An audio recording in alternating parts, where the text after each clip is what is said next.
Hey guys, welcome back to the YouCan Talk About It podcast, where we focus on stories of growth, resilience, and transformation. I want to premise this conversation with a quote, just to get things going and so you understand where this story is going to go today. Sometimes the bravest thing that you can do is to face yourself. And that's exactly what Mandy did. And today we get to hear her journey in her own words. So without further ado, I'd like to introduce Mandy. Mandy, how would you introduce yourself? Tell us who you are, what you do, a little bit of background about yourself. So I am a full-time personal trainer. I'm an artist.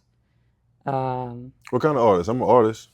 I use acrylic, and I have kind of found a niche with pet portraits. Okay. But I've done landscapes, seascapes. I've done actually only one architectural painting. But you ever tried to tattoo? No. Growing up, everyone told me, "Are you gonna be a tattoo artist? You gonna be a tattoo artist?" And I thought about it for a while, but I didn't want to go through the having to tattoo whatever to make money at the beginning before I could start being selective. I was like, I just cannot justify tattooing someone's name on somebody's neck. So yeah, I didn't do that right. Yeah. Yeah, I definitely had to go through those times. For those who don't know, which I'm sure most people who are going to watch this know already, I'm a tattoo artist. We're actually in my tattoo booth right now, taping this podcast. So, but anyways, so you do acrylics, mainly pet portraits, and you say you're a personal trainer. Yes, personal trainer full time. Here in Baton Rouge. Yes, I work at Crunch on Airline. I've been there since we opened 3.5 years or so. April 2022. Crap. The older I get, the years just all run together. 2022. Yeah. I was telling people I've been working there for 2.5 years, and then I realized it was 3.5, and I was like, I all year have been behind a year. Yeah, I understand. And hometown? Denham Springs. Yeah. Mm-hmm. And grew up with siblings? I have one sister. Grew up with my mom and my sister. Parents split when I was 7, so did the, child of a broken home thing. Yeah, I mean, that's most of us. So I think most of us can relate. I'm really surprised with training how many of my clients that are young that have their parents still together. It's surprised me because I thought that there was like no one that had their parents still together. But there's adult people whose parents are still together. They're like in their 20s.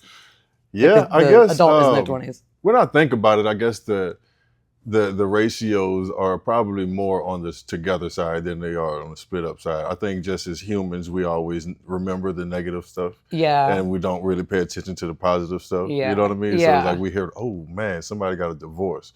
But we don't really talk about, oh man, they're still married. Yeah. You know what I mean? Yeah. So, true. Anyways. Yeah. Which is a good thing. It's a positive. That's something that I was excited to figure out.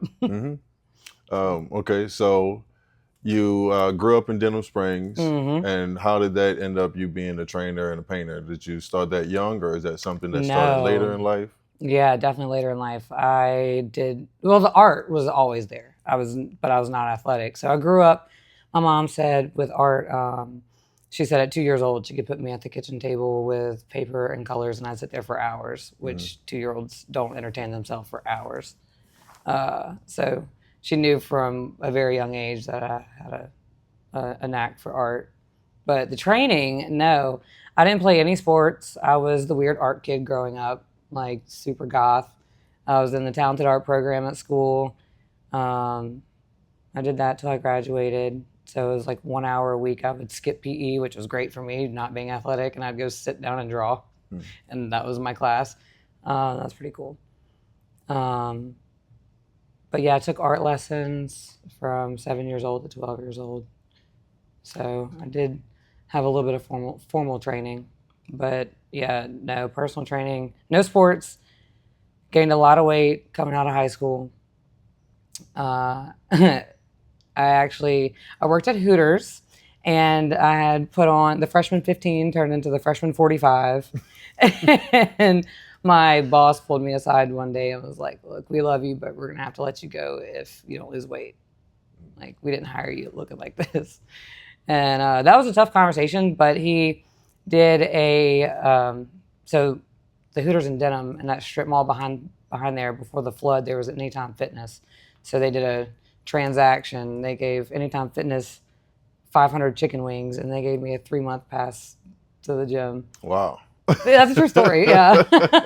Yeah. I never heard of that one before. I Yeah. guess that worked out though. So Yeah. and that's when the fitness journey So started. that's where it started. Yeah. And then I had another manager. It was a female manager, and so we would close together and then go to the gym at like midnight, and that's what started my journey. And then. And how old were you around this time? I was probably about 20. Okay. So far, we started off as an artsy gothic kid. Mm-hmm. The gothic part of it, I'm assuming, didn't go towards the emo side of it, more the dark and just artistic, different, fitting in with different crowd side, or is that more the... No, definitely more the emo way. It was more the dark side. Yeah, oh yeah. Okay. So I guess without maybe diving as much into it as you would like to, where did the God thing started? Because that's something that I feel like most artists end up at some point we were that, right? You know what I mean? Yeah. I don't know many artists who come from like this like rainbows and butterflies. This beautiful place. Most of us come from humble beginnings. Yeah, or pain. Right.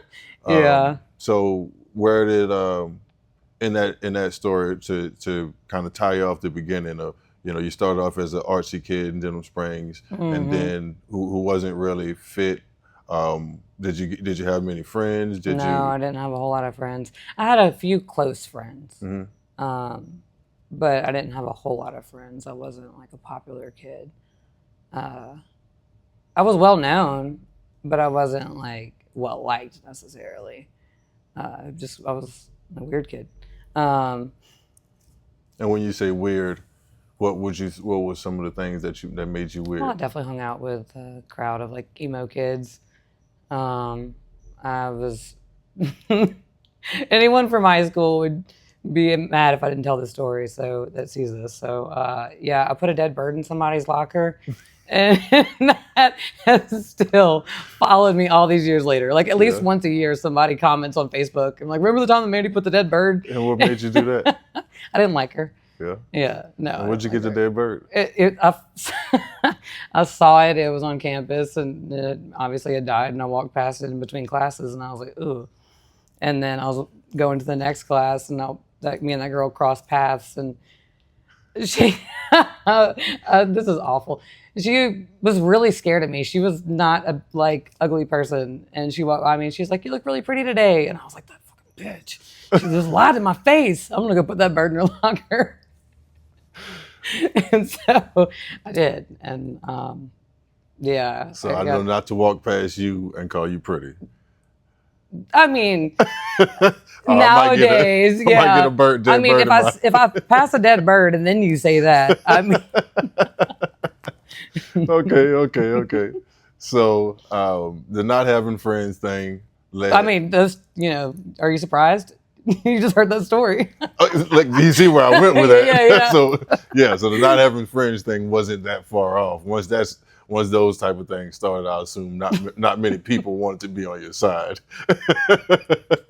Which, of course, the ones that wanted to be on my side were weird people like that. Yeah, exactly. Yeah. So you but you did find some sense of a tribe. Yeah. People that fit in. And I assume those other people were artists as well, or kind of artsy people. Well, kind of artsy. Like probably a lot of them are dead now. I should edit that part out. Yeah, we put that a lot part of out. ODs in that group. A lot. Jeez. Okay. So after you found your tribe, did that help you feel better about yourself, or were you being around that certain group of people that you would say were emo, gothic, on the darker side, the artsy side? Did that help you, or did that hurt you? No, that hurt me for sure. Yeah. If I ever have kids, I will try to gently pull them away from that type of crowd of people. Yeah, no, that wasn't. No. But then I had a big shift in school because so my freshman year, my sophomore year, that was the emo goth, like the bird days. And then there's a CNA class that my high school offered where you can get out half day. And I was like, all right, cool. I can get Taco Bell for lunch. Let me try this out. So I applied for it. They let me in. I don't know why, because they didn't just take everyone that came in. There's only a certain amount of students that could be in that class. And I had been suspended a lot my sophomore year. But my grades were good. So I guess that was why I got in. But like, as far as like disciplinary wise, I should not have been allowed in that class, but I think that was a God thing. And so I got into that class, and at the same time that I got into that class, my grandpa got really, really sick, and he had Parkinson's, and like, I mean, he went down. I mean, he was wearing a diaper and then stuck to a wheelchair for a while. I mean, I guess he never really got out of the wheelchair after that. But anyway, so that CNA class, I could apply to real life, and so I was learning I was doing clinicals in a nursing home and learning how to give bed baths and feed people and take care of people. So that I had to take a drug test for that class. So I had to quit smoking weed. And so once that happened, I didn't smoke again for like 4 years. And I just focused on school. I got out half day. I loved that. I loved the freedom, but the responsibility that came with it. And yeah, my life just kind of did a 180 right there at that point. And then my senior year of high school, because I did CNA and I did really well in that class, I actually ended up getting the most outstanding student award at the end of the year. I was the hall lead. So we had 2 teachers, but there was more than 2 halls. And so they would assign me as basically the teacher for that hall because I really excelled in that class. And so anyway, my senior year, I ended up getting into a patient care tech program, which is basically the same thing as a medical assistant. It was really cool that my school offered that. I was dually enrolled with Louisiana Technical College. And so I would go there. They had a satellite campus.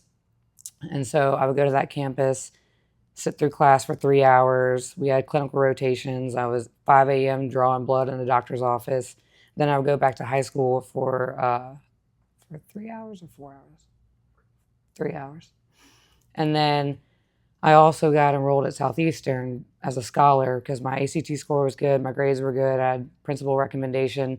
So they paid for me to go to 2 classes a semester. So my senior year, I was in three schools. I got a job at McDonald's. I was paying my little insurance on my car and my phone bill, and I really I did a hard 180 from who I was my freshman and sophomore year then to who I was my junior and senior year. So I kind of grew up real quick. And then that led to you, okay, so you're 18 at this time, and then that led 2 years later. Okay, so then I'm in college at Southeastern. I was engaged at a young age, too young. We were dating in high school, got engaged when I was 18, moved in together, had an apartment. But I should have probably said this somewhere along the lines that my mom's an alcoholic, so I grew up single mom, and she drank every single day.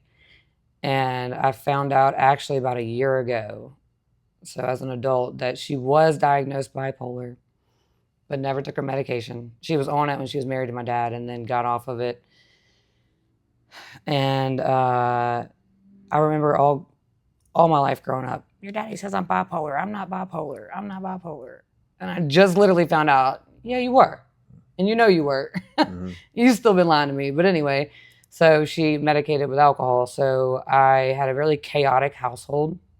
My junior and senior year, I was really focused on my academics, but my younger sister was literally flunking out of school, not going to school. My mom was never around. She was drinking all the time. So it was a really frustrating environment for me, who was trying to do right, to see everyone else in my house not doing right. So there was a lot of arguments, a lot of fighting. I was always told that I was being the bitch. And my sister, when she would not go to school and she'd get fussed at, she just cozy up to my mom, and basically kiss her ass. and so that just wasn't my personality. That wasn't where I was at in life. So it was like me against them. So it wasn't great. So I got kicked out. And also I was very hot-headed. Me and my sister were getting fistfights a lot. And so my mom would be at work and I'd be getting phone calls from her crying, wanting to call the cops on me. So it was pretty rough. So I moved out and got kicked out as soon as I graduated high school at 18. So then me and the guy I was dating, we got engaged, moved in together, and then I started working at Hooters. There was a guy that ran a bar down the road who was a regular at Hooters, and he would invite me to the bar. And I wasn't 21, but he was like, I don't care. I run the bar. I just want cute girls in my bar. I was like, okay. So that's where the slippery slope started. So it started out as 1 or 2 beers on Friday or Saturday night. The guy that I was engaged to, he did not drink. His parents were addicts too. And so, and through up until that point, I wasn't smoking, I wasn't drinking, I was focused on my studies. And then started drinking on the weekends, and the guy that I was engaged to, I'm sure didn't like it, but he never said stop. Probably a little bit of a communication problem. Also, we were young, now as an adult, if my partner was doing something that was like I was fundamentally against, I'm gonna not tolerate it. But anyway, so that started into like drinking more frequently. And anyway, we had a sudden breakup that I was not expecting. And I had just gotten accepted into nursing school, but at Southeastern, if you make a C, if you make a D, you flunk out. If you get a C, you're on probation. He and I have a sudden breakup. It's finals week. I flunk my final and then flunk out of nursing school. And so my mental health and I was drinking every day. I quit going to school, got out of my apartment, and that's where life took a bad turn. Gained a lot of weight. This was early. I was 20 when we broke up. So, okay. Just keep going. Oh, okay. So anyway, I partied, gained a lot of weight. Ended up having that conversation with my manager at Hooters about the weight I had gained. So then I started working out. I guess I was about 21. Yeah, I was 21. I started working out. And then I got fired from Hooters and went to Twin Peaks. And I went from having lost weight. So I had gained a lot of weight, got the gym membership at Hooters, lost weight, was feeling good. Then I got fired for something ridiculous. I don't know if you want me to tell that story, but it's up to you.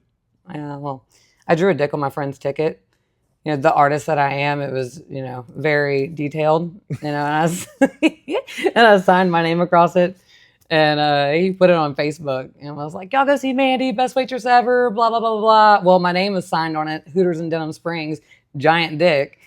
And somebody saw that and didn't think it was funny. And they called the regional manager, who didn't know me but saw where I worked, called the GM and was like, "Hey, Termer."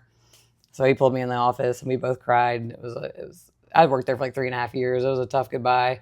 But anyway, so that's how I landed at Twin Peaks. And then I went from being proud of my accomplishments, having lost weight, to then showing my stomach at work. And here I am, the fat girl again. So that really gave me the kick in the butt to take the gym more seriously. But you were still drinking at this time? Oh, yeah. And the drinking was still a problem? Or way worse at this point. Getting way worse at this point. Especially going to Twin Peaks. A lot of drinking. Everyone partied. I mean, everyone pretty much parties at every restaurant, though. But yeah.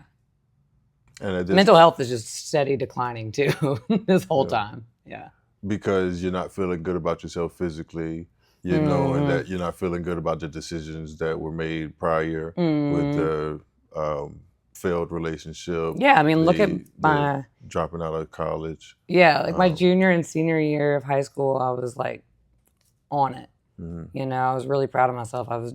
My grades were great. ACT score was good. My work ethic was awesome. And then the alcohol started, and that's what just deterred everything. Everything started going downhill, and then it started going downhill really fast.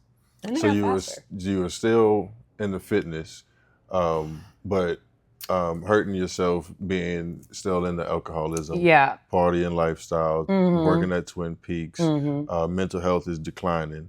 Were you still doing art at this time? No. I had quit doing art somewhere in high school. I mean, I still was in the gifted art program, but like as far as spending time on my own and doing art at home, no, I had been replaced with school, but also with partying. So kind of quit doing it my junior and senior year of high school because I was just too busy. And then I really kind of stopped doing art around that time. And as far as the support system, what did that look like around that time? Not a lot. My mom, we went a couple of years without really talking much right out of high school, and then we started communicating again when I started drinking. Actually, now I think about that, because the reason I quit talking to her was because of her drinking. And then when I started drinking, we started talking again and drinking together sometimes. And then that became a lot. We drank together a lot. So I never thought about that. I might put that together, but yeah, that was the trajectory of that.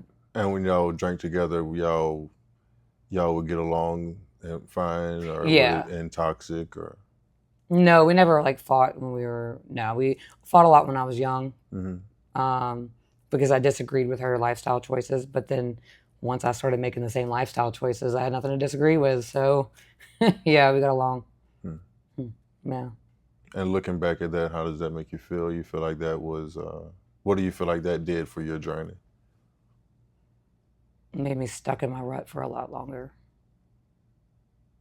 And had she not been an alcoholic, or would have been a more positive support system, what do you think might have changed? Oh my gosh. Or if she was just like a more traditional mom, I can't even imagine who I would be if so. I often said that I wish I had had a different, parenting circumstance, a different childhood, but, I probably could have been a doctor. But yeah, there's a lot of resentment there for sure. A lot, because by the time I was 25, I had had multiple DUIs. And any other parent a sober parent that loved their child would have, get in the car, I'm taking you to rehab. Or just get in the car, I'm taking you to lunch, and then taking me to rehab instead. But she never did, because she would have had to face her own alcoholism. We never talked about it. Like my multiple DUIs, she never had hey, what's going on? What are you doing with your life? That conversation never happened. And what about your dad? Where was he at in this picture? At that point, he had stopped talking to me because of my drinking, which we had a strained relationship growing up, but a lot of that was due to my mom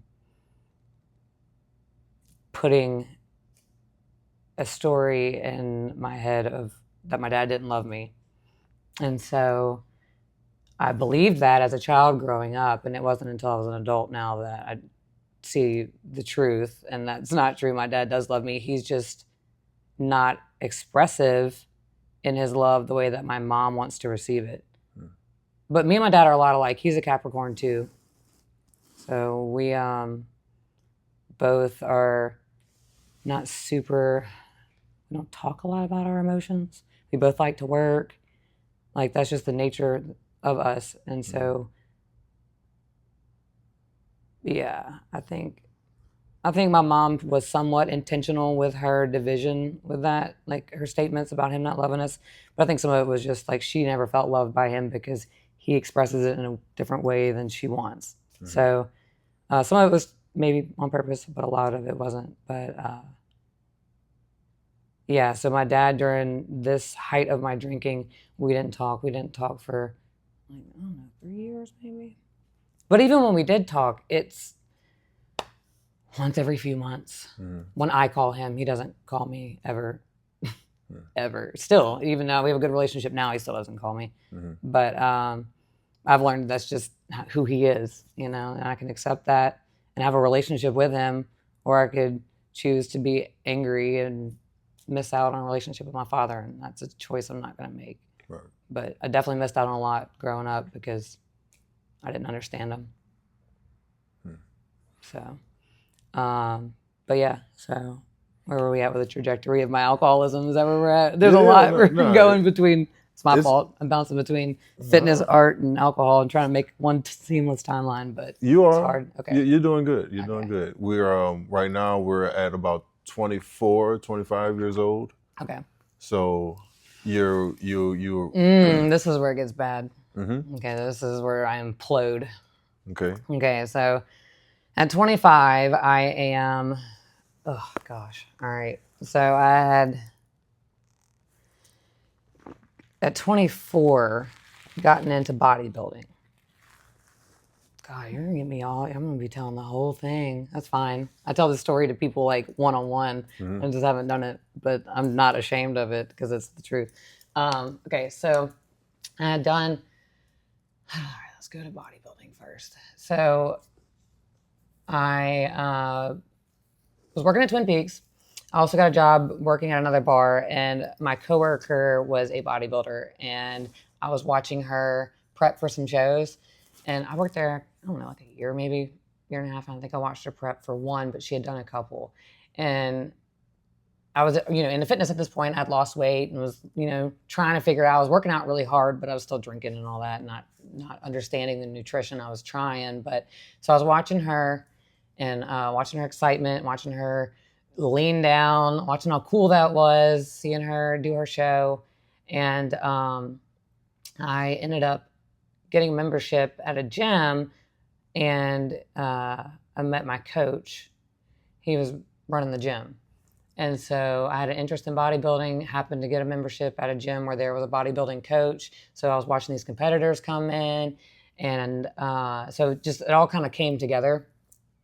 And I remember there was a bodybuilding expo that they did at the gym.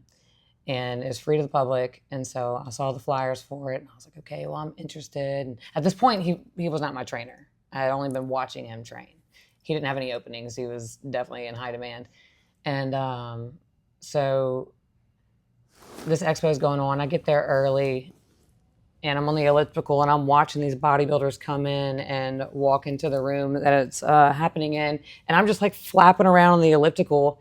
And I was like, what am I thinking? I am not cut out to do this. Like, look at these women walking in here. Like, who do I think I am to think that I could ever do this? So I got off that elliptical, and I went to leave, and I grabbed my bag, and I was walking out the door, and the coach's wife sees me, and she was like, hey, you're not leaving, are you? And I literally, tears in my eyes, like full panic attack. And I'm like, yeah, I don't know what I'm doing. I can't do this. I'm just nervous. She's like, do not walk out of here because you're nervous. I'll walk in there with you. So she walks me down, sits me in a seat. And then she's like, don't leave until this is over. I'm going to get Ken and we're going to talk to you. And so expo goes on, and I was quiet. I didn't say anything. They had like volunteers coming up to, like, they were showing how to pose, and here, we'll pose you, and yada, yada, yada. And when it was over with, Ken came up to me and he was like, look, I have no availability right now, but I want to get you on my list. He's like, I've been watching you work out. You work out really hard. And so he's like, I want to train you, but I'm going to get you next in line. So for a while, he would just call me and be like, hey, I had a cancellation tomorrow at 8 a.m. Can you make it? And that was how we did it for a few months. And then I ended up eventually getting in 2 days a week, permanent slots. And then, so that was 2016. That was around the time of the flood. And then late October 2017, I did my first show with them. I did Southern Muscle. And then 2018, so I was 25. And this is where like life implodes. So I am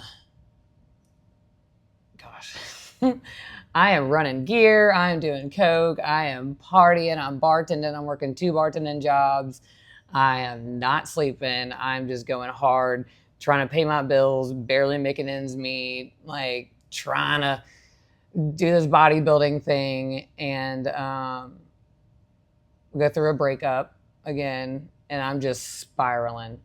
And let's see, I think I went through the breakup, and like, I don't know, within 6 weeks, DUI, totaled my car. Wasn't my first DUI. Insurance did not cover it. So there starts my journey of no car. Obviously, I had to get out of bodybuilding because I didn't have a car. And I was a complete mess. Like, I was 25, and at this point, like, I had just gotten evicted. Like, my whole life imploded. And gosh, that was the worst 27 months of no car. And I still was drinking. Life was a mess. It was a mess for a long time. I didn't just like hit rock bottom and like learn my lesson and come out of it. Like, I hit rock bottom and just like made a bed and stayed there for a few years. Mm-hmm. And that was the darkest time of my life, for sure. Super suicidal, super drunk all the time. Ubering to and from work. I had gotten into another relationship. I was just obviously making really bad decisions in my life. So this relationship, and most of my boyfriends just got like worse. Like, I had dated some like really good people, and then like they got worse. And so this relationship was not with a good guy. And but I mean, I wasn't a great catch at the time myself. Like, I was never a bad person. Like, I would never steal from somebody or like intentionally screw somebody over. But I was a drunk. And so with that came sloppiness. With that, came, financial issues, and then needing to like rely on other people. In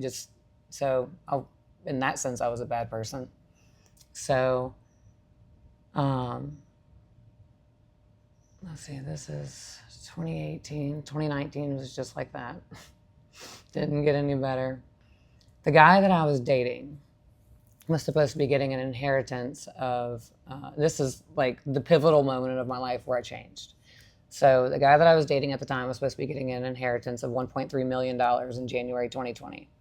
And so the whole time that we dated, from the time I totaled my car in September 2018 till December 2019, we were living together, and he was like, I'm going to buy you a car. We're going to get married. When I get that inheritance, we just got to make it till then. And so I'm Ubering to work, making my cash bartending. He picked me up on the way home. I go to the bank, just put just enough in there to Uber and pay my phone bill, and everything else went to him because we were living together. And then December 2019, so 1 month before he got that inheritance, I came home from work, and all my clothes were in trash bags at the road, and the lock was changed to the house. And so that was the ultimate rock bottom, because I had nowhere to go, and I had no car, and I had no money, and just got out of another relationship. And so at that point was when I found God. Because I was at the end of my rope. Like, it was death or surrender. Mm-hmm. And so that was where my life changed. And so that was 2020. That was the beginning of 2020. And then we all know what 2020 was. That was COVID. Mm-hmm. And so actually that worked out in my favor. Not having a car wasn't that big of a deal. And 2020 is when I got back into art. Since I had time on my hands, because I had just started personal training a little bit on the side. So I moved into my mom again, and I was living on her couch, and she lived in Denham, and across from Planet Fitness. So I would literally like run across range or get my mom to bring me there and drop me off, and I would train my friends, and they'd pay me. I had a couple of clients that I met at the gym, and they believed in me, and they knew I didn't have a car. I was forthright with everybody. I was like, transportation could be an issue. I might be sweaty when I show up because I'm running across the road. But I had a couple people who were like, well, all right, if you're willing to do that, then I'm willing to be your client. And so I had, I think, 5 or 6 clients at the time. And then COVID shut down both my jobs. So bartending and training got shut down. So that's when I got into art. And then that blew up.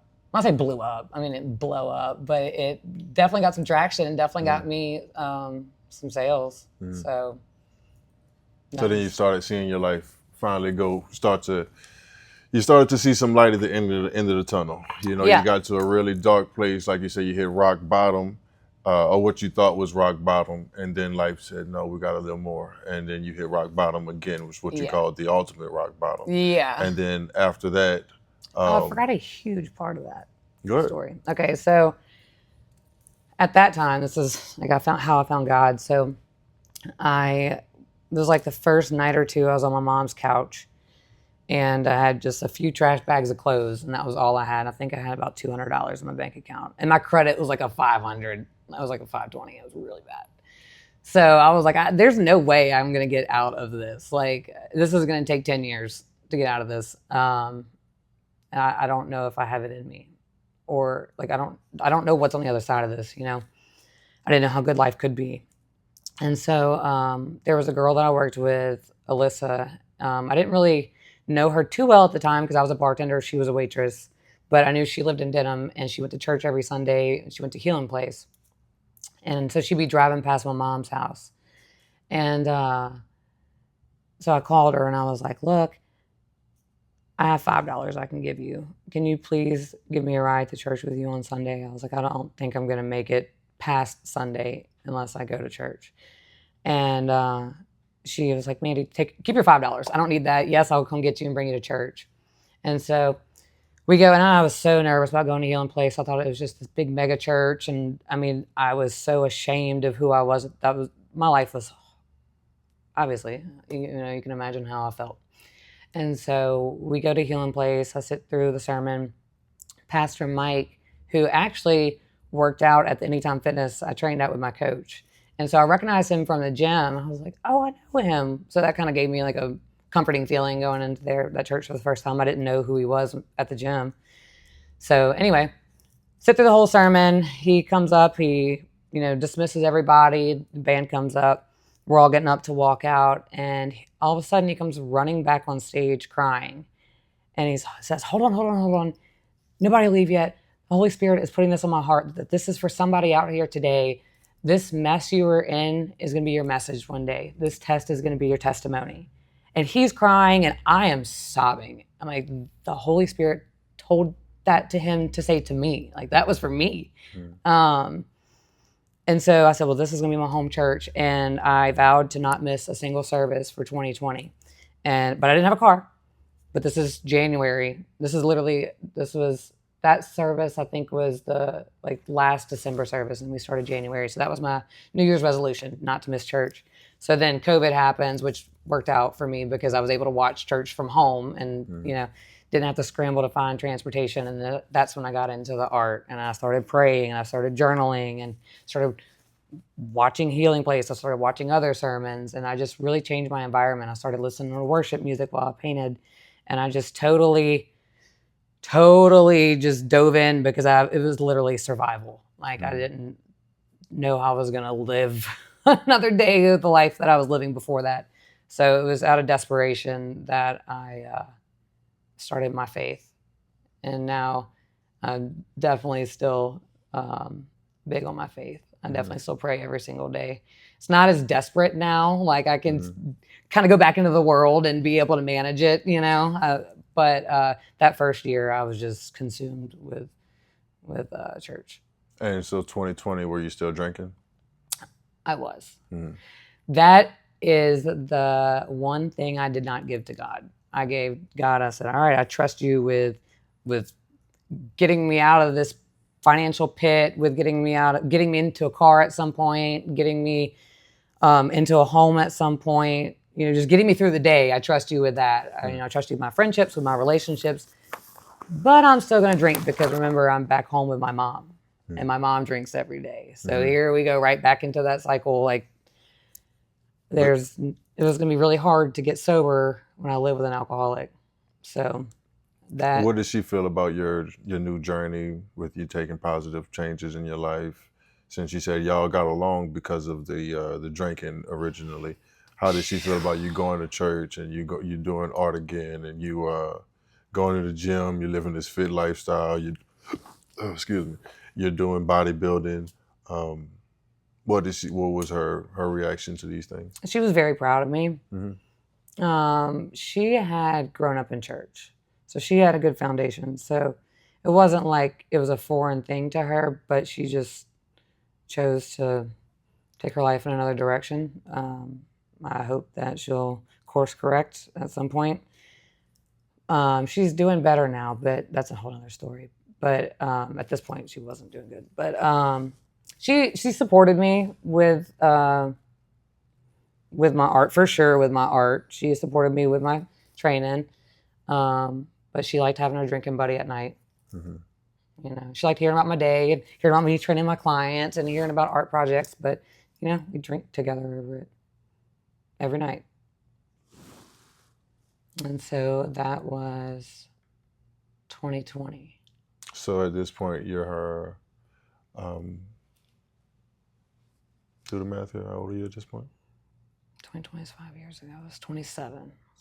So okay. So now we're 27, and we're still drinking. But would you say you're an alcoholic at this point? Oh, yeah. I had Okay. been an alcoholic. So once the drinking commenced, it was never a period in time where you stopped drinking and then went back to drinking.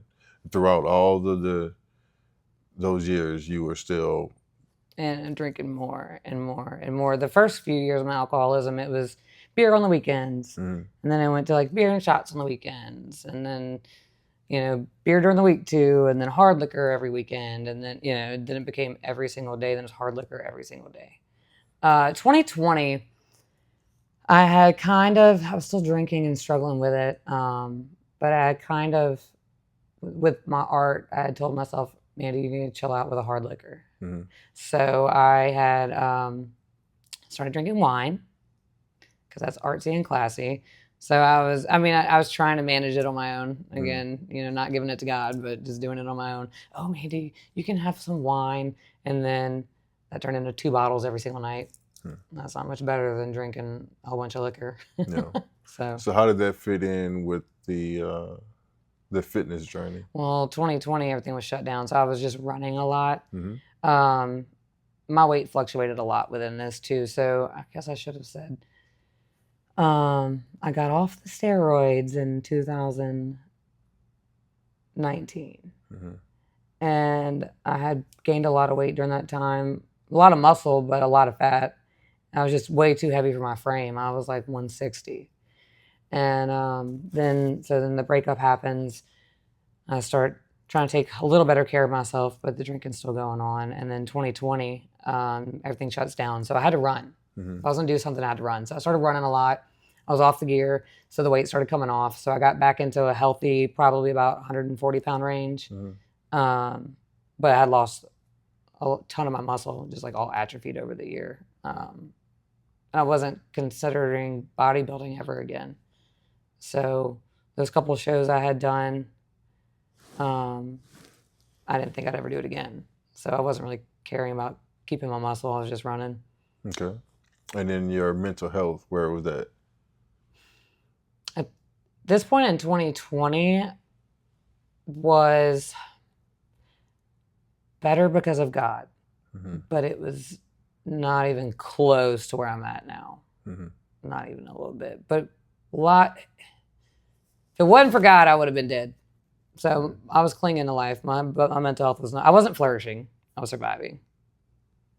But I had a lot of hope. Like I knew things could be better. They had to. They couldn't stay like that forever. It's like I knew there was a light at the end of the tunnel. I just didn't know how bright or how far away. Mm-hmm. So I had some optimism, but my mental health, I was still struggling with it. But okay, I want to tell you a quote and just see where it takes you. See what you feel about it. Just reflect on it for me. It's a quote by J.K. Rowling. He says, "Rock bottom became the solid foundation on which I rebuilt my life." That's absolute truth for me. Absolute truth. Like my rock bottom is a massive part of my identity. And honestly, at this point now, because all we're doing is talking about the bad stuff so far, but it really does get good. And I'm I am very thankful for all that shit that I went through. Yeah. All of it.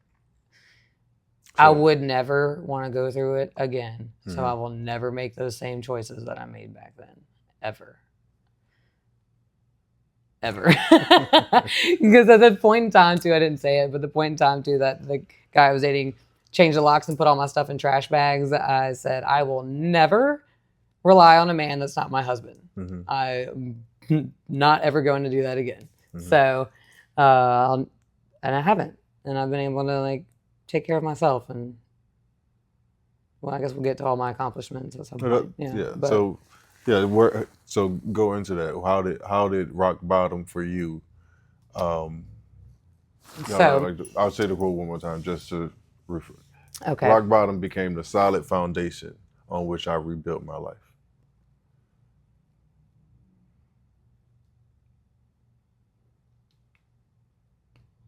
Yeah, I feel like it gives me, because that statement's so true for me. And my rock bottom has given me compassion for people that I probably otherwise wouldn't have. Like when I see somebody homeless or see somebody struggling with addiction, I'm still a little tough love type of person. That's just my nature, but I have a lot of compassion for that. I have a lot of empathy because I know exactly what that's like. Mhm. You know, I wasn't like a street person homeless, but I was one missed phone call away from that. You know, I was a couch surfer, slept in my car a few times. So, yeah, I mean, So reflecting to or fast forwarding, mhm. what got you out of this whole what finally was the final straw so that led you to say, okay, I've hit rock bottom enough times. Yeah. I am done being this person that does not have compassion for myself, that does not Yeah. love myself, that does not want the best for myself, that cannot even see the best for myself. What was the turning point for Mandy that said, you know what, I am worth it? When I finally got sober. Mhm. So I had known I had a problem with alcohol for close to a decade at this point. And I spent 20, so I bought my car. All right, so I didn't have a car from September 2018 to December 31st, 2020. And when 2020, that was when I gave my life to Christ. And then we had COVID. And I never took money from the government. I'm not looking back, I wish I had. But at the time, I was like, well, I don't have a lot of overhead. I'm living with my mom. I just feel like it's kind of wrong to just take these stimulus checks. I'm going to try to do this the right way, which probably is why I've been blessed too from making decisions like that. But so I got back to work as soon as I could. As soon as my bartending job opened back up, got right back in there, worked, saved all my money, told myself I'm buying a car this year. The guy that I dated that kicked me out, we'll put all this stuff outside, he ended up, I had him blocked, of course, but he ended up one night reaching out to everyone that he knew that knew me. And so I woke up, I guess he was drunk. I don't know. But anyway, I woke up with like 30 text messages and missed calls from people that were like, hey, so-and-so is looking to get back and like looking for you. So I thought maybe something happened to his daughter, something like serious was going on. So I unblock him, I call him. And he says, I guess he had been drunk the night before because he was like caught off guard when I called him. Well, I just wanted to say I got my inheritance and I feel really bad for the way things went down. And I want to see if you'd let me buy you a car. And I had no money, no credit. I was sleeping on my mama's couch. And I told that man, no, I will not be tethered to you. What you did to me was so wrong. Like God got me out of that. I'm going to trust him and not me or man. And no. And so, but I told myself at that point, I said, Mandy, you're buying a car this year. So even though I didn't take any of my stimulus checks, I went right back to work. I saved all my pennies. And December 30th that year, or 31st, it was the last day of the year, I bought my car. And so then 2021, so that was, going into 2021, I was still drinking though. Not drinking and driving, I would never, but the problem is I would drink at night. And if something happened in the morning and I had to blow, like, if I got into a wreck, well, then there's an issue. So I knew my drinking, like, this was problematic and this was going to stunt my success. So I spent 2021 trying to get sober, and I would go a couple weeks without drinking, and then I'd relapse and I'd drink every day for a week. And then I'd go a couple of days and then I'd relapse and drink for a month. And it was just this cycle. And towards the end of that year, October, I got an invite.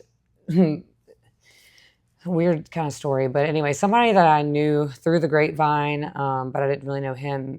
He sent me a message and was like, hey, I'm going on a trip to Vegas for a weekend. It's for my buddy's birthday. Him and his fiance are going. I don't have anyone to go with. Would you mind going with me? And I was like, well, I don't know what your expectations are. I don't really know you. So, like, let's fill this out. But if you think that there's going to be a hookup involved, just invite someone else because I'm not doing that. And he was like, no. I'll get 2 beds. Like, I'm just looking for someone fun.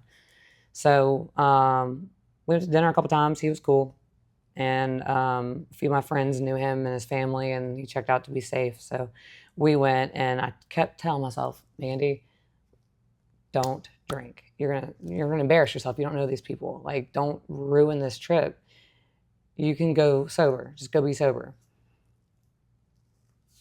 No, I didn't be sober. I ruined the trip. I went there. We went to this pool party on the top of a rooftop. They spent all this money on bottle service. We got there at like 11 a.m. I was coherent until like 1. And then I woke up in the hotel with bloody knees, blood all down my leg. I was by myself. My friend was gone. I texted him, I'm like, where are y'all at? It's nighttime. He's like, oh, we're at the club. If you want to take an Uber and come down, you can. But obviously ruined the trip to get into that position of having bloodied knees. So I fell down at some point, ended up in the hotel bed, don't have any recollection. Like, there's no way these people wanted me to go to the club. So, and there was no way I was going to do that anyway. So I sat there. I could not go back to sleep. And I was just consumed with self-loathing and disappointment. And just like really hatred for myself. And he came back in at some point and went right to sleep. And I stayed up all night just staring out the window and praying. And I said, all right, God, I gave you all other parts of my life except for my alcohol. I kept trying to do this on my own. I never prayed and asked you to remove this and help me through this. I said, but I am not going back to Denham Springs and getting drunk with my mom again. I am leaving this addiction in Vegas. Please help me, God. And I watched the sun come up over the strip and said that prayer. And that was the last time I ever drank. And that will be 4 years ago, October 16th. And then life really took off. So I was still bartending. Yeah. That was October 2021. I bartended still and lived with my mom. And my mom and my stepdad are alcoholics. They drink every day. And I white-knuckled my sobriety. It was so hard. I had to pray every day. Mm-hmm. I had to go on a lot of walks, go on a lot of drives. And then I heard about Crunch opening. And it was a gym. And I was like, well, I guess this time let's do this. All right, God. I mean, this is an opportunity. And, I've been bartending at the same place for almost 10 years. So let's try it. I mean, I know I've done a bodybuilding competition. Like, I know I can do this, mm-hmm. So I went, applied, got hired on the spot. I wasn't even 6 months sober. I had just made 6 months sober like a couple weeks after we opened. I had just gotten a couple clients when I got my 6-month chip. And life has accelerated ever since then. That's awesome. Mm-hmm. Whew. What a story, huh? I know it's a lot. It's a whole lot. I don't know how to make it smaller. No, it's fine. I mean, we got nothing but time. I appreciate you opening up and telling us all that. I'm sure there's going to be somebody out there that really can relate or know someone that they can look to and be like, maybe that person needs help, or because you did, like you said, you didn't have much of a support system, and I think maybe that could have changed things if you'd have just had maybe a person like Alyssa to have to not necessarily her, but but someone like that, right? Oh, well, she with did. A positive. She did. If I had her way before, in the beginning, that's what I mean. Yeah. She came years later. Yeah, thank God for her. Already. Like, she saved my life. Exactly. Or God saved my life through her. Yeah. That's my point. Yeah. Is that if you could have had an Alyssa earlier in that situation, earlier in life, and maybe help, once the drinking started with your mom, someone should have been there and said, hey. Yeah. You know where this ends, right? You know where this isn't going to a good place. You know what I mean? Like, so I feel like with these stories that you're telling, someone out there can relate. Yeah. And maybe someone that you could possibly be saving someone years of stuff that you went through, right? Years. And that's the part of going through stuff that really is the contradiction, because we feel like this story is our story and we're going through this, but at the end of it, now you have a testimony. And now you can help the next person not go through those same troubles that you went through, and which I'm sure you obviously do today. Yes, yeah. So what is some of those things that if you had to look at someone, or even you can look at it like if you had to look at a younger version of yourself? I punched her right in the face. Straight up. Let's look at someone else. If it's someone else, if someone had a similar story to yours, right? And let's say they are at the point where you were in the beginning of your addiction. If you could look at that person and tell them something that could possibly help them get to a positive place, what would that? It would only work if they want help, if they're at that point. If they're still in the party and I ain't listening to nobody, I don't want to even think about getting sober, then nothing I can say is going to help. But if they're interested in getting sober, like, that first year is going to be brutal. That first year of my sobriety, I was living with my mom and my stepdad who drank every day in front of me. So let's hope most people trying to get sober don't have that environment. But I did it, but by the grace of God. Also, getting out of the bartending environment was extremely helpful. Once I got into personal training full time, then it was a lot easier to manage my, a lot easier. It was a lot easier than being a bartender to manage my addiction, but it was still really hard to go home every night and, my mom, I miss my drinking buddy. Just come sit with me. So I'm sitting outside talking to her while she's drinking in front of me and telling her about my day, which is what I used to do. I just was missing the drink. So that was really hard. But I knew I just had to stick to it. I was working on my credit. I was saving my money. I was loving what I was doing training. And I was able to, what really kept me sober, so when Crunch first opened, we went through a really rigorous training, and they wanted us to be textbook by the book. This is how you pitch a sale. And we didn't have a sales team. It was up to us. So they wanted us to ask these questions and then have this rebuttal kind of back and forth. It was very, very pressure sales, which is not my style. And I tried the first few days to sell the way that I was instructed to, and I wasn't selling shit. And I got my first paycheck and it was nothing. And I called my boss and I was like, I'm going to have to go back to bartending. I don't have rent, but my insurance is through the god dog roof because of my driving record, and I am eating away my savings and I can't do this. And he was like, Mandy, please just give it another couple weeks. Make it through another paycheck. And I was like, all right. And I prayed. I was like, all right, God, what do you want me to do? And then after that conversation, I said, I'm not going to do this sale the way that they want me to do this sale. I'm going to do it the way I'm going to let people know about me. Because, at this point, I'm back looking fit.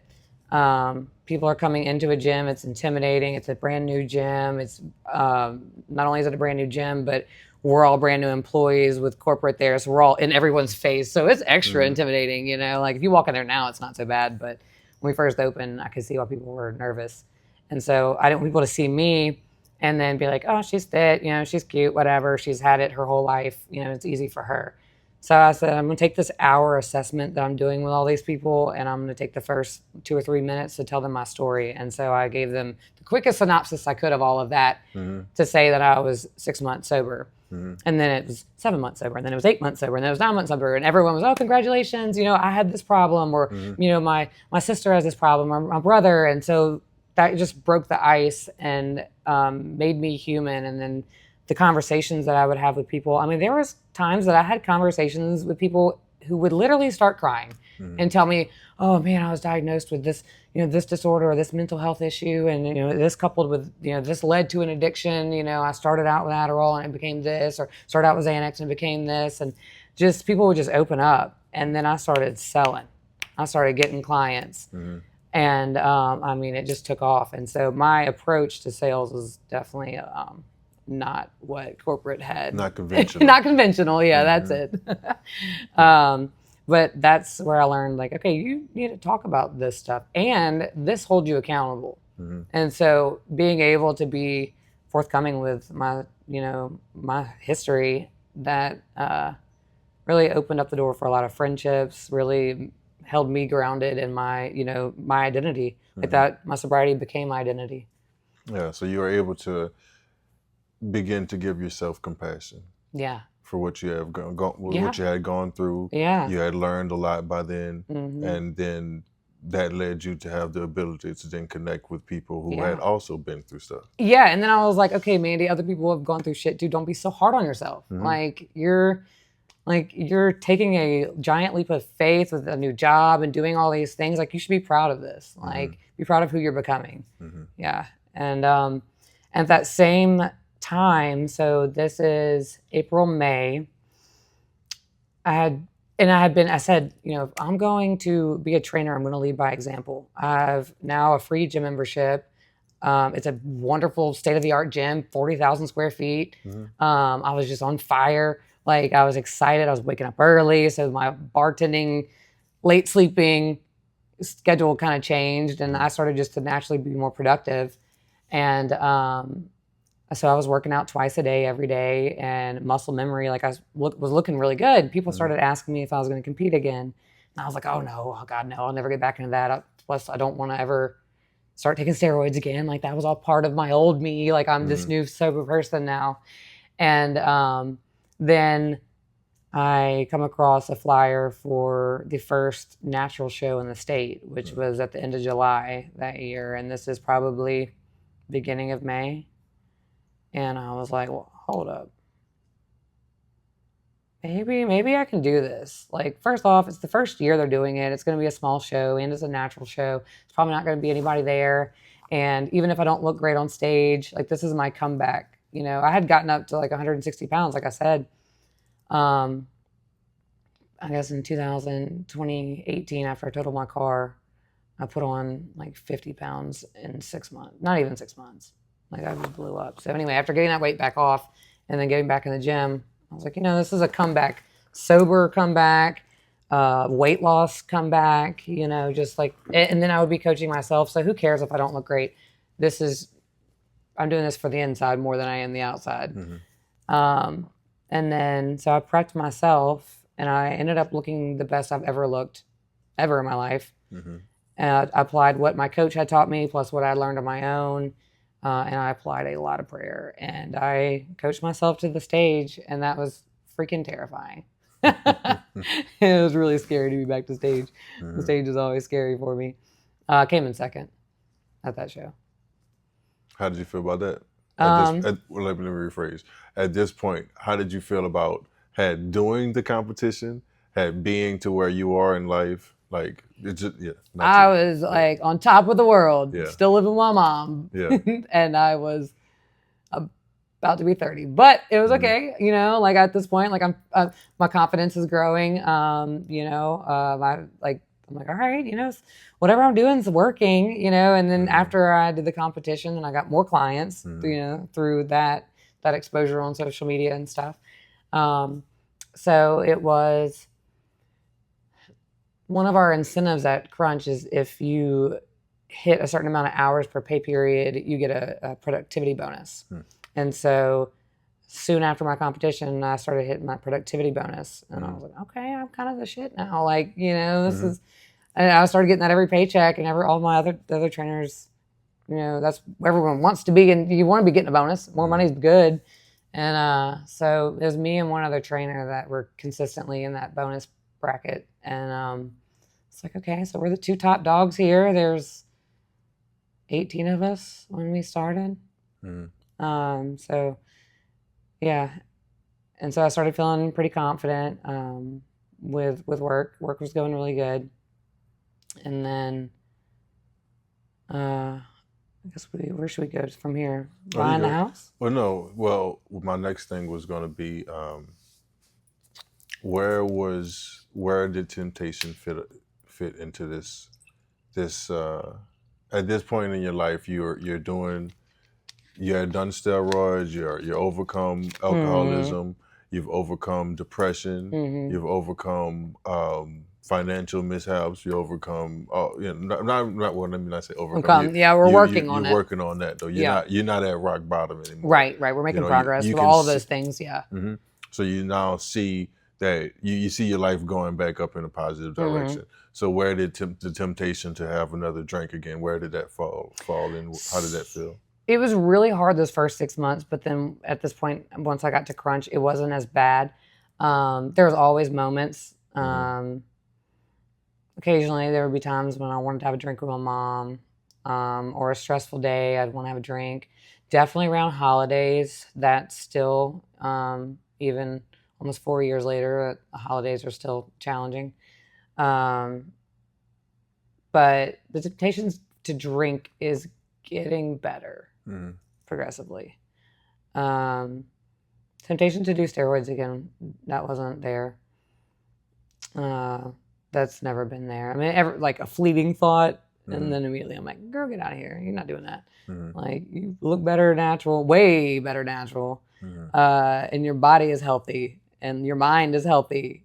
Your hormones are healthy. Your future, hopefully, is healthy. But, I'm almost guaranteeing it won't be if I start messing around with, hormones and stuff. So that temptation wasn't too bad.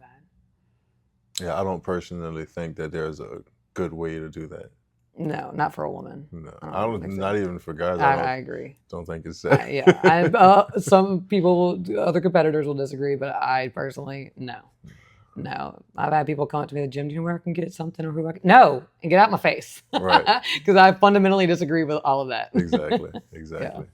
Personally, that's why. One of the main reasons why I choose not to do bodybuilding, because most of the guys are on gear and they're living a toxic lifestyle that I just don't really pertain to. So. Yeah. You just feel indestructible when you're on them too. I do not need to feel indestructible. I'm definitely destructible. I'm human, and hitting rock bottom over and over and over again reminded me of that. So you're not truly in a negative headspace anymore at this point, so you don't really feel the need to mask and suppress any emotions. So, and then your environments change, your surroundings change, the people around you change. You now have people who are holding you accountable, being that your clients, your employees, not employees, coworkers, and the only really negative drag at this point seems to be your mom. Yes. Okay. My home environment. Yeah, you nailed it. Yeah. Right. So that was like mom and stepdad. Yeah, mom and stepdad. It's me and my mom were getting along great. I mean, just as far as alcoholism. Yeah. No. Yeah, I know what you mean. Definitely, alcoholism was really bad. Me and my mom got along great, but it was very, very concerning and heartbreaking for me to repeatedly every single night watch her drink and then me have to say the same story over and over and over again because she could not remember. I was really, for a time, I was worried about like Alzheimer's setting in. I didn't know how much of it was alcohol induced. She had also had a really significant car accident when I was a kid. I had a pretty bad, really bad concussion. Had to learn how to like walk and all that again. So I didn't know how much of it was like, first off, when you have a head injury like that, the last thing you need to do is drink alcohol every day. So there was a lot of concern there. So it was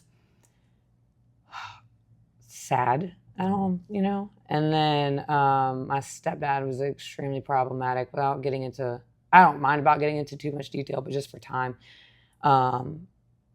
just a major piece of crap. Didn't want to work. Didn't work for. They only were married for 4 years. Met, I think, at a bar. Yeah, they met at a bar.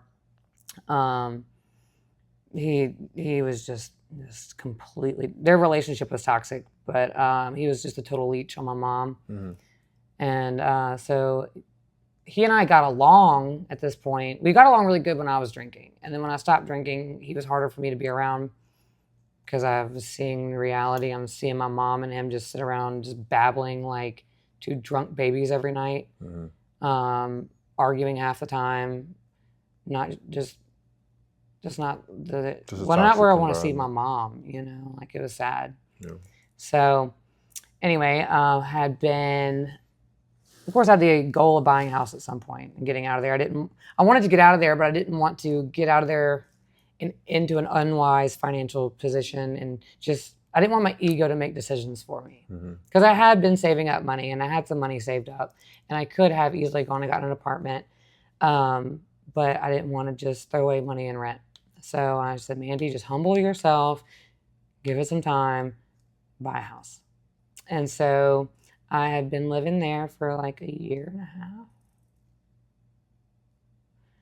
or so, a couple years. And me and this is, 2022 now.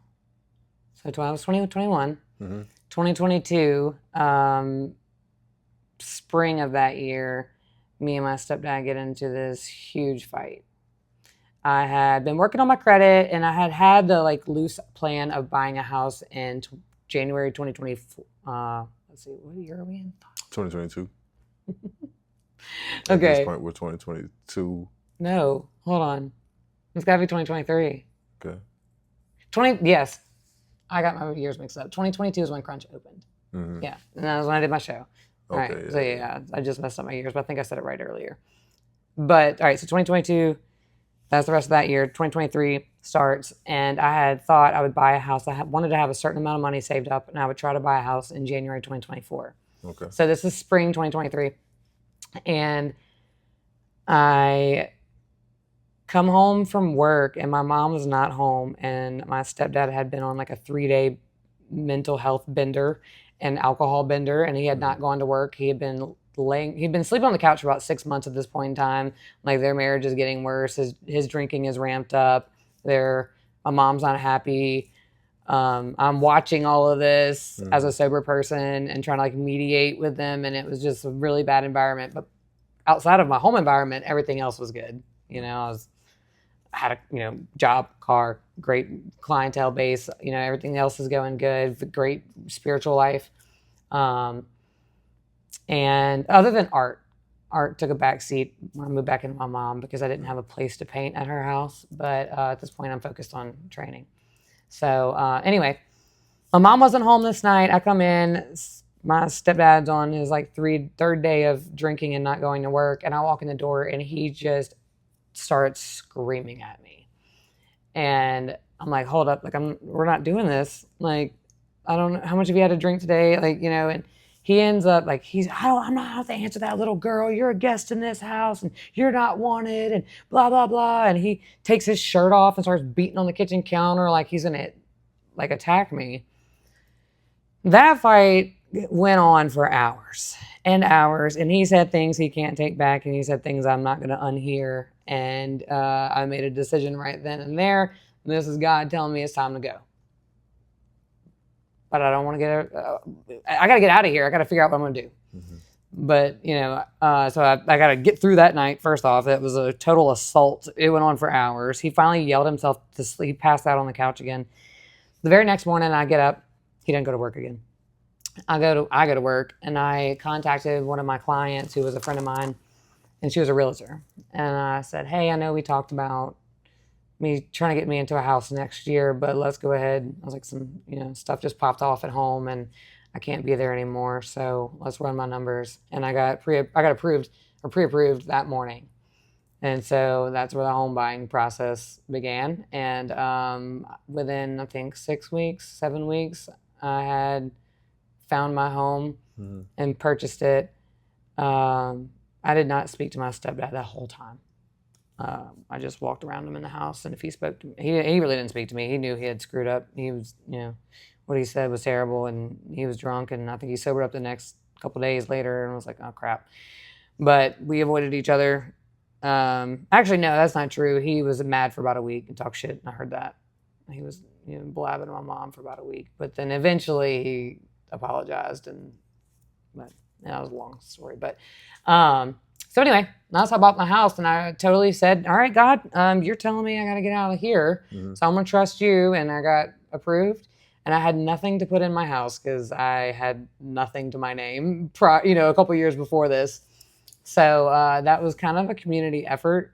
To my surprise, the owners of the house, the sellers, left a few pieces of furniture in it that I still use. I had old regulars from my bartending job bought some of my furniture. I had a bunch of my clients bought stuff. Some of my couch was bought, pots and pans. My silverware was bought.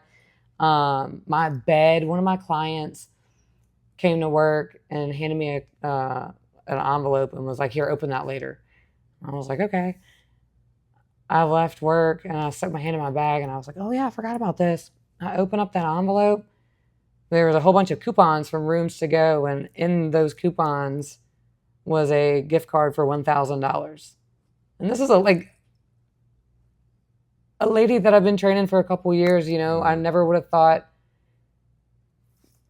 years before that, when I was at rock bottom, like that a client would love me enough to spend $1,000 on me, like a lady with no ulterior motives, like, that was mind blowing to me. The amount of, and I've really almost trained exclusively women. I have at all times 95% women. The only men I train are grandfathered in, so that's not, these are like true, authentic people that love me with no, going from being a bartender in a restaurant, like I didn't have those kind of experiences.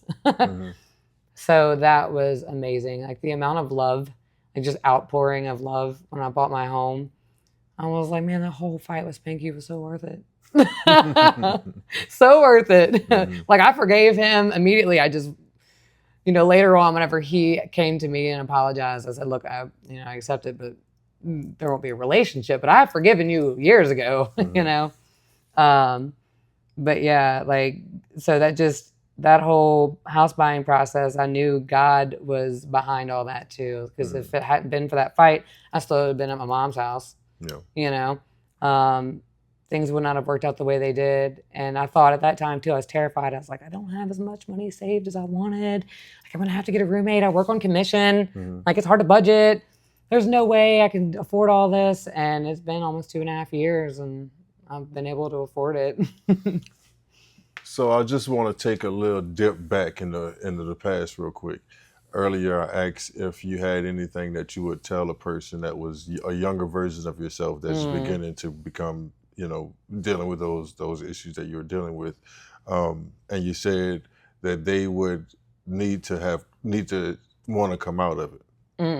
And but if they did want to come out of it, then they should be around, get those support systems, make better choices, find God, and just work on, getting to that point. But listening to your story, it seems like you could tell, you would definitely want to tell them to listen to that inner voice, because the whole time you never said that you didn't know what you were going through. You were completely aware of the issues when you were younger. You're completely aware of the issues when you were going through the emo goth period. Mm-hmm. You were completely aware what you did what was going on when you put the bird in the ladies' locker. Yeah. You know what I mean? You were clearly aware when you went through the first relationship and you were becoming an alcoholic. You were aware of yourself gaining weight and how you wasn't comfortable with yourself at the time. You're aware of yourself. During this whole period, you were never unaware is what I'm getting at. And you knew deep down that God and Mandy was trying to pull you back to that positive place. So then, this is just me speculating, but then so the thing to tell the younger version of yourself is to listen. Yeah. Yeah. Right? My dad would be really happy to hear you say that. Yeah. You don't listen. Yeah. I've been telling you. Yeah. Yeah. It's just to listen to that inner voice, to listen to your heart, to listen to find God in that. Yeah, You know and what stop I mean? listening to the self-doubt. You know, the part that's you're never going to get past this addiction. This bottle is going to kill you. You know, you're just like your mom. You know, was on her third marriage at the time, and I was watching that just crumble and be. From the beginning, it wasn't a good marriage. You know, it never was good. Yeah. I was never good. So I was like, oh, that's your fate too, Mandy. Like you're making decisions just like her. You know. I imagine it is hard to know which voices it is to listen to. That's where it becomes difficult. But then alcohol does not help. No, because that makes me listen to the bad voice. Exactly. Yep. Yep. Here you are again, Mandy. This is all you're ever gonna be. Yep. Drunk again. But once you got sober and you started listening to that inner voice, then I was able to listen to the right voice. Exactly. Yeah. And then you can easily determine who was the one that was leading you in a better place and who was the one trying to drag you back to bottom. Right. And to fast forward to the good part, since I know, Yeah. then you went on. Okay, so you went on to buy your house. You're in a great place. Your clients are absolutely loving you, showing love. You have a better support system now, better surroundings. Yeah, because I've got better choices. What you gonna say? I'll say I've got clients. So we've been open for 3.5 years, and I've got 7 clients that are from like the first month that we were open that are still with me. Like they've spent so much money and time and love. Like I spend holidays with my clients. I spent this morning walking a 5K with one of my clients. In the variety of people I have, so like in the bartending world, everyone's that you work with is around your age. Where I worked, they were all female. Your customers are all coming to do the same thing, coming to drink, coming to have a good time. Some of them are coming to vent. So nothing's deep, you know, it's all superficial. No. And then I got into this job and I was able to make deep connections with people. And I've got clients ranging from the youngest I've had was 11.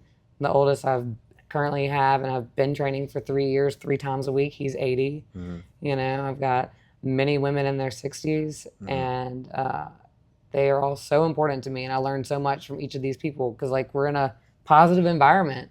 So, I mean, of course, there's sad stories, and I know about, you know, the hardships that my clients are going through or the issues they're having with their family. And there's times that I walk away from a session and I'm like, ooh, I took on a lot. But the majority of the time, and even when it's that, there are still people that I deeply care about. So, like, I don't mind taking that on. But it's almost all just the upward conversations, you know, where it's all positive. We're all moving forward in life. We're all trying to do better. So it's just literally night and day difference. And then you also started painting again? Yes. Oh, yeah. So I made a promise to God. I said, okay, God, if you get me into my own house, you know, I'm going to paint. I'll have space to paint again. So, because I wasn't able to. So I started in 2020 painting, and then by 2023, I'd stopped. And then, 2021 to 2023, I had kind of stopped. So midway through 2023 is when I bought my house. And so then I got back into it. And I kind of found my little niche with the pet paintings. So I do these little 6-inch magnets that go in your fridge, or you can put it on a table. I put a little easel with it. but those are pretty easy to sell. $100, do it in a weekend, and I can just pump those out. Of course, I'll still do bigger stuff too, but the little ones have been easiest for me to manage while I juggle all the things I do now. But yeah, so I made God that promise, and I put at the time. So I just moved into my house, and I put it on Facebook. I said, "All right, guys, I'm gonna try to do these little magnets. If you're interested, here's my Venmo." At the time, I was like, "I'm doing for $75." Within 3 hours, I had over $1,100 in my account. I was like, "Okay, all right, no more." Like I spent the rest of the year just painting my butt off on the weekends, and I was like, "All right, God, you filled my cup up with that too. Like, thank you." So that that's still continuing now. 2 years later, 2.5 years later. Yeah, and I'm sure that brings you joy just Very being much. able to paint and then bringing those pet, pet portraits to other people's house and stuff like that. Yeah, and people love their pets. They love their little pet portraits. Like the joy I see on the faces of someone who's receiving their little pet. They love it. So. And then you also began to bodybuild again. Yeah, so Since that, I did that first show back. Came out of, I won't even want to say retirement. I'm like, I just came back as a new person, as a whole new human being, and did that show in 2022. Gosh, dog it. Edit all that out. Figured, right. 2022, I did that natural show. Came in second, was really proud of myself. Bought my house in 2023. I had been prepping myself to do a show, but when I bought my house, all my money went there, and so I had to pull the plug right at the last minute. So I went through another prep, so I knew I could do it again, but that still grew my confidence and my coaching ability. And then 2024, I competed. That was a really hard prep, because the last time I competed, I was living with my mom. So if, I forgot to put the clothes in the dryer, she would do it, or, whatever slack, she would help a little bit. And I didn't have all the bills. So then in 2024, when I competed as a homeowner, that was hard. And it was, I thought I was going crazy there at the end. I did cry a lot at the end. But once I got done with that show, I came in second again. Once I did that show, I was like, hey, I did it though. It being that hard made me a better person on the outside, on the other side of it. I guess on the outside too, huh? Whoops. So yeah. So anyway, that was 2024. And then 2025, I competed again, and this prep was way better. I had a better support system, much better support system. And ended up winning first place and the overall. At what show is that? This is the Staying the Natural show. Okay. So I have decided, because I'm so in support of natural athletes and that whole organization growing, so I'm going to either be in it or at it every year. So it's been 4 years. I've done 3 of the 4 years, and then of course the year that I wasn't in it, though, I still went and spent money and watched and brought a client and paid for her ticket, and that was kind of a thing that I did. So I'll probably do it again next year. Not totally decided if I'm going to be in it next year, but they're going to get my money one way or the other. I got you. And so you say you won the first place, you won the overall in the MPC muscle. Yeah. What's it called? Louisiana Natural Muscle. Louisiana Natural Muscle Show. And what was that like? Winning first place, that is. Gosh. And the overall. Yeah. It was great. It really was great, especially because this prep went great. I looked great. I felt great. I had a great support system. I was having a good time. It was grueling at the end, but it wouldn't be a bodybuilding show if it wasn't grueling at the end. But life threw some curveballs that last week, and I almost backed out of the show. And I guess I could elaborate on that, huh? You don't have to if you don't want to. No. Well, It's up to you. yeah, right before the show, my AC broke in my car. So that was big financial stress, big physical stress. Then there was a sudden death right next to me that I was kind of somewhat involved with. It was a friend of mine. My neighbor passed away. It was my friend's brother. And I got the phone call to go check on him. Luckily, I wasn't home at the time, so I didn't end up walking into anything. But when I pulled up at home, I pulled up to the police and my friend and his reaction to losing his brother. And they had also lost their parents, both of them to COVID 5 years ago. So it was really, really, really, really tragic. And I took a lot of that emotion on. And that was Wednesday night. And my competition was Saturday morning. And any fitness person understands how important this is, but water manipulation, water weight, peak week is super important. You don't want to stress. You need to nail everything. And every day during peak week, I kept looking worse and worse. And I was like, so between my car giving me the all these issues, financial stress, this tragic event that happened next to me to a friend, and then looking bad, I was like, I don't want to do this show. I don't know about this. I'm really stressed. I mean, but I already paid for it. I don't know. I really don't want to do this. And then the day before the show, I started my period. And I was like, the hell with this. I don't want to do it. This week sucks. And I called Alyssa and I was crying to her. And I was like, I think I'm going to back out. Like right now I'm mad at life. I'm trying not to be mad at God for what just happened to my neighbor and my friend. And then like this just happened. Like, I don't want to do it. And she was like, Mandy, that's the devil. If one of your clients was doing a bodybuilding competition and wanted to back out the day before, you know how upset you would be? And I was like, damn, you're right. And I said when I started this whole fitness career back in, when I first started 6 months sober, freaking out, I said, I'm going to lead by example. I was like, shit, you're right.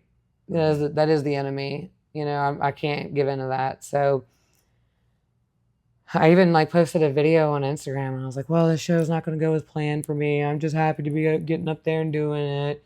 I've been actually gaining weight this peak week. Like, I don't feel good. I don't look good. And then I did it. And you won. And I won. And then I won the whole thing. I won first place finally after 5 shows. And then I ended up winning the whole thing. Yeah. So, yeah, I was quite the emotional roller coaster there at the end, for sure. So looking back at it, I'm sure you're obviously happy that you did it. And it also showed another sense of your resilience, growth, and transformation of who you were to who you became. And I think that's a great sentiment of not only did you win in the competition, but you are winning in life. God's showing you what you're capable of when he's on your side and when you're on his side. Yes. Yes. He's showing you what you're capable of as far as gaining a support system, and then what's life like with that support system. It's showing you that you're able to do things on your own. You're capable. You have the power. You have the strength. You have the willingness to create a life for yourself that's comfortable, and that's a place that you can work and build from. So I believe that's all amazing things, and it's amazing. Your whole story is amazing in itself. It shows how your character has built to become this. Like you said earlier, some people might look at you and have a false perception, like, oh, she's all pretty and she's this and she's that, and I bet you, life's been easy. It's like she's looked like that her whole life, and all these things. So it's great that you can open up and tell those things, that say those stories, and that can I feel that can truly reflect and help someone else in your same position or even in a similar position. So I hope so. I didn't go through all that hell to not help somebody else. That was a lot of hell. Yeah. So is there anything else that you feel like on this journey or where you are now that you want to mention, anything like that? Or anything you're doing now, anything that's coming up you want to mention? Well, bodybuilding wise, My tentative plan is to compete, try to go pro. I'd always said before, I'm never going to try to go pro because there's not a lot of hope for that as a natural athlete. But the natural division has grown so much that they are definitely going pro as a natural. There's pro divisions now that are natural. So there's a show in November in Virginia that I would like to go for next year because I'm qualified through the end of 2026. So I'm taking a prolonged building phase. And then I have to save my pennies and fly out to Virginia next year. That's the plan. I'll probably do one local show before then. Might do the natural one again. It's just not, date-wise, it's not super convenient. So if I do that, it would probably just be a short, like 8-week prep just to get the stage jitters out, not to go try to like win the whole show again, but just to go spend some time on stage because that's the scary part. The diet sucks too, but the training is great. Diet's sucky at the end, but I enjoy the rigidity and the structure, and I really enjoy prep. So, but the stage, I don't enjoy that part. I don't enjoy being up there. And then I'm getting better, obviously, because I won, but it took a long time. The first show I ever did in 2017, I blacked out. Like, I literally don't remember being on stage. Blacked out. I think I think you'll figure it out.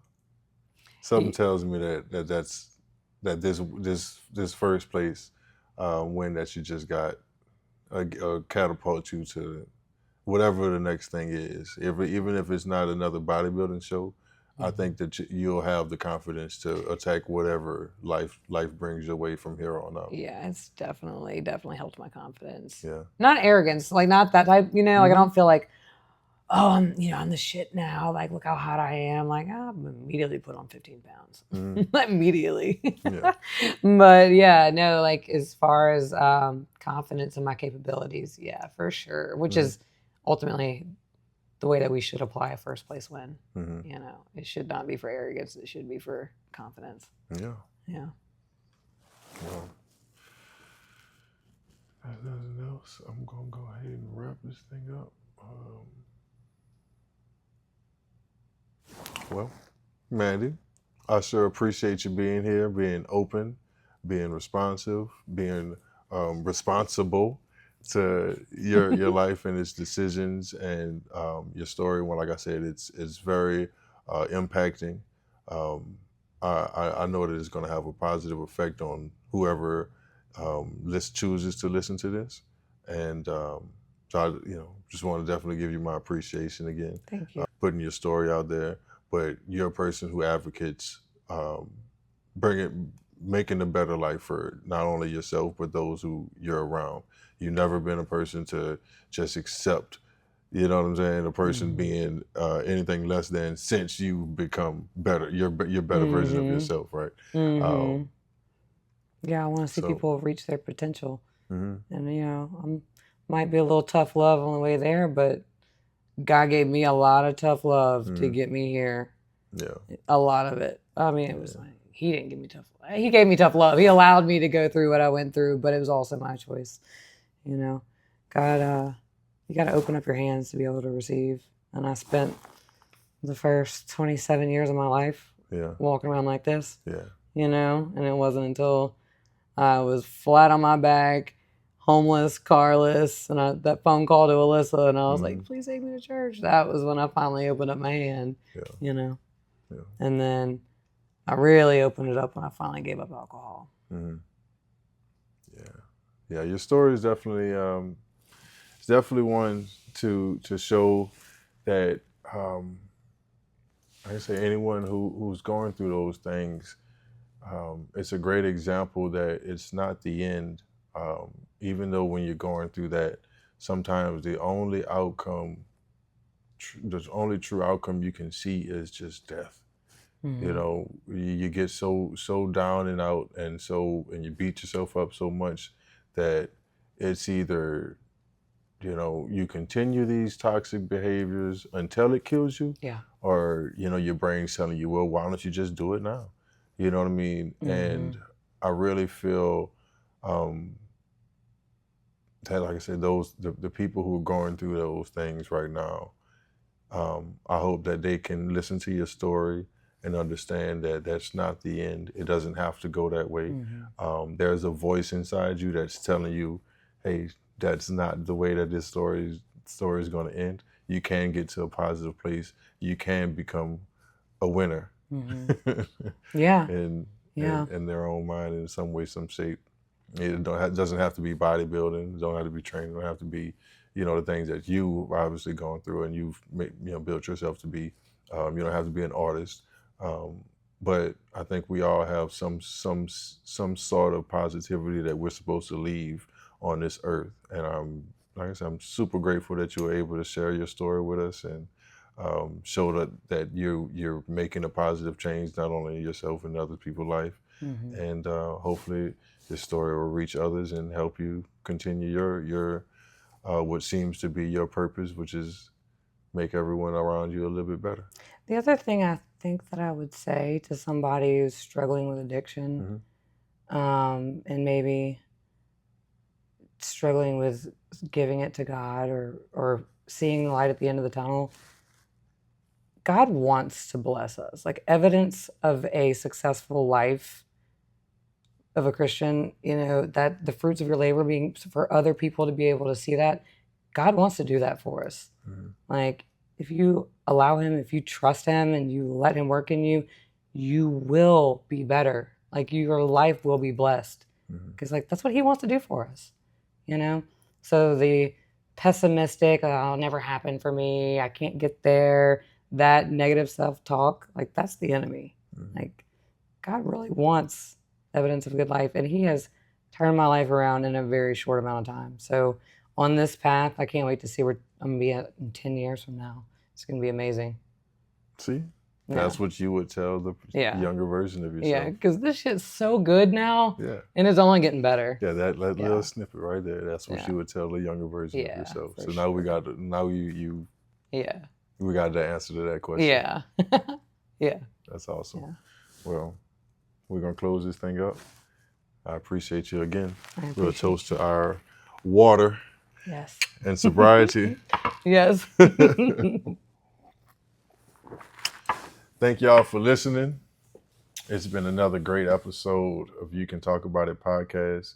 If you feel like you have a story that you want to tell, a story that needs to be told, or anything that you want to get off your chest, you have a testimony of some sort, please feel free to come on. You Can Talk About It, and let's get down to the bottom of it. Get your story out there, and it possibly can help someone else, make a positive change in their life, and maybe even help you get a little better in your own. All right. Y'all have a good night.